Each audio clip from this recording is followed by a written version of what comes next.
Good Morning Carolinas. High school horror. We're learning new information this morning about the student who went on a stabbing spree in his Pennsylvania high school. The heroic stories of those who stopped the attack. Plus, welcome home. A soldier from Conway is waking up at home this morning after a deployment to Afghanistan. Find out the interesting thing he says he missed most. Plus, watch out for wheelies. Smart cars are being turned over in cities across the nation, and it's flipping out compact car owners. We'll explain this urban take on good old-fashioned cow tipping. You're watching Good Morning Carolinas with Crystal Costa, meteorologist Darren Stack, and Amanda Kinseth. Good morning, Carolinas. Thanks for waking up with us on your Thursday morning. It is just about 6:01. I'm Jack Lamson. And I'm Crystal Costa. And yeah, it's a little chilly out there this morning in the 40s. Oh, yeah. Yeah, that'll hit you when you walk out the door, but then later on today, it's going to be beautiful. Yeah, it'll make it easier kind of to wake up and freshen up real quick because you may not be expecting the chill. We also have a little bit of a slow go on the roads this morning, some patchy fog out there, visibility down to 5 miles in Conway, 1.5 miles in North Myrtle Beach, not widespread, just something you may encounter on the roads this morning. Otherwise, really just dealing with a chill, mid to upper 40s along the coastline, mid to low 40s for the inlet areas, all the way down to 41 in Laurinburg. Don't worry, not many more of these days ahead. We have beautiful weather in store for us as we go into the afternoon. Little ones off to the bus stop may need a light sweater, but the afternoon forecast, sunny skies, mid to low 70s. We will talk about another pop of colder air, though, coming in for next week. We'll take a look at that when the rain chances will come back up and how long this nice weather sticks around coming up here shortly, guys. Classes are canceled today at a Pennsylvania high school following a stabbing spree. Police say a sophomore is accused of injuring more than a dozen people. This morning, we're learning more about that teenager under arrest and the heroic stories that helped stop the attack. ABC's Tamon Bradley is outside Franklin Regional High School in Murrysville, Pennsylvania, with more. Bring healing to our region.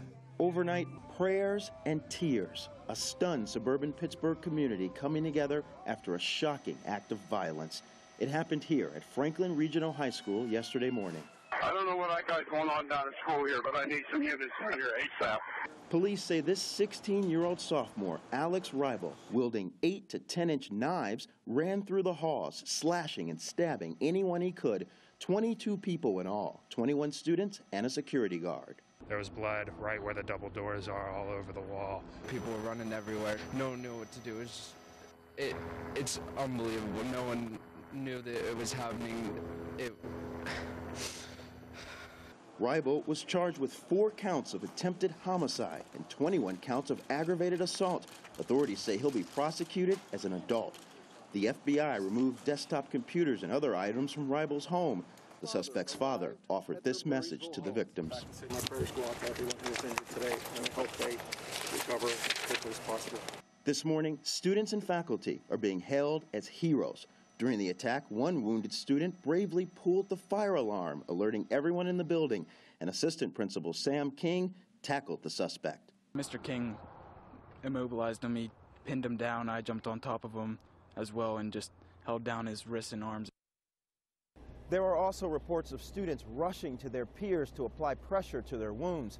4 people remain in critical condition this morning. Authorities say this could have been so much worse if not for those brave students and staff. Tamon Bradley, ABC News, Murrysville, Pennsylvania. The teen's lawyer says his client is a good student who got along with others. Now he's asked for a psychiatric examination. 6:04 this morning, and a search is underway in Florida at this hour for the driver of an SUV involved in a crash that sent a car smashing into a daycare. The crash killed a girl and hurt 12 other children and 2 adults. Some injuries are considered severe. The SUV was found about 2 hours later at an Orlando home. State records show the driver has been arrested 8 times since 2000. A pregnant mother accused of driving her minivan into the Atlantic Ocean is expected to appear in court just hours from now. Her charges have been reduced. Prosecutors in Daytona Beach, Florida, have now filed attempted second-degree murder and child abuse charges against 32-year-old Ebony Wilkerson of Charleston. Wilkerson initially faced attempted first-degree murder charges following that March 4th incident. Beachgoers helped pull Wilkerson and her 3 children from the surf that day. Her children are now in protective custody. Her public defender plans to enter a not guilty plea.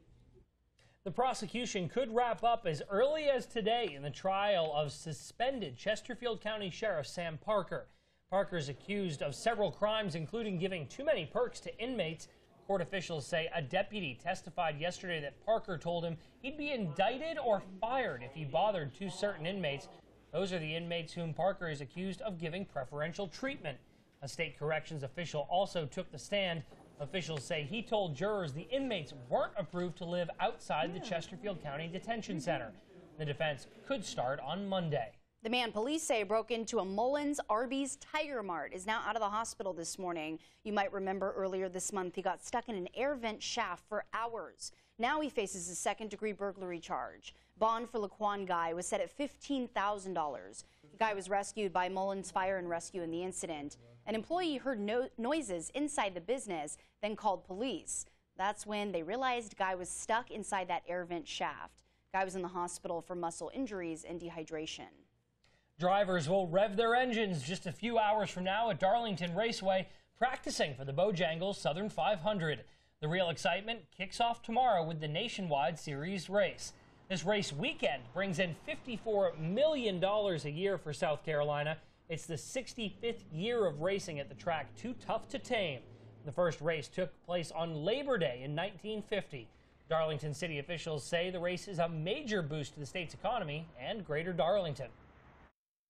Upwards of $54 million impact to the state of South Carolina. And we see that in the city of Darlington through grocery sales, gas stations, and that sort of thing in our restaurants. In recent years, they've said the race has pumped more than $20 million into the PD economy. It's a big weekend. Oh, yeah, lots of excitement. And a big weekend for this guy. New details. We've got a special welcome home to a man from Conway who just returned from a deployment to Afghanistan. Last night, family and friends were joined by other passengers at Myrtle Beach International Airport to welcome home Omar Ross. He's in the Special Forces with the U.S. Army and has been deployed to Afghanistan for the last 8 months. He received quite a few awards performing his duties as a combat medic, and we asked him what it's like to be home again. Words can't describe it. After being over there for so long, finally being back with family, friends, knowing you're safe, it's just a great feeling. Omar graduated in 2011 from Early College High School in Horry County.